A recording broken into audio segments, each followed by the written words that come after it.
Comment faire face à la mort de son enfant? À Niort, le centre socioculturel Les Chemins Blancs consacre une semaine au deuil parental. 8 familles concernées ont accepté de poser sous le regard d'une photographe. Cela donne lieu à une exposition avec et sans toi, vivre, Malvina Rowe et Thomas Chapuzot. Il aura fallu 2 ans pour enfin accrocher ces clichés au mur. Cette exposition, c'est un aboutissement pour Carole, la photographe, mais ça l'est autant pour 8 familles endeuillées passées devant son objectif. La mise en image de témoignages de vie, celle qui continue après le décès d'un enfant. Ma plus grande inquiétude, en fait, à la base, c'était me dire mais comment je vais le mettre en image, en fait, cet enfant qui n'est plus là. Cet enfant, il vit tous les jours avec les familles. C'est ça qu'il faut comprendre, c'est que le but, c'est de ne pas l'oublier. Il fait partie de la famille. Les parents restent des parents et les enfants restent leurs enfants, mais qu'ils soient là physiquement ou pas.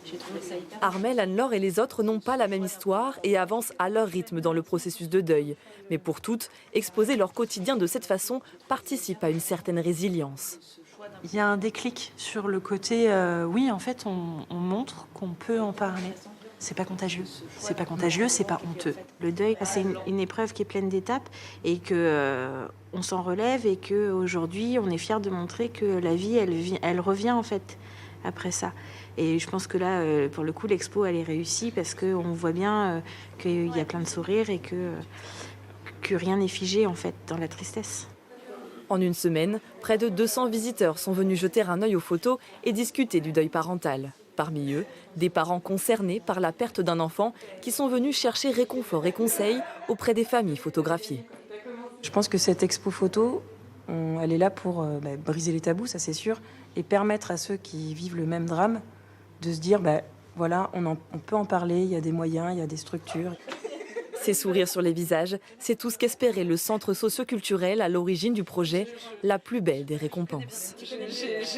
L'idée, c'est vraiment de faire avancer le combat et c'est de semer des graines. Enfin, nous, on part du principe que là, on sème et puis ça va cheminer, ça va germer et peut-être qu'il y aura d'autres projets comme ça à l'avenir. Tous veulent rendre cette exposition itinérante pour que ces photos continuent de transmettre leur message d'espoir et de vie.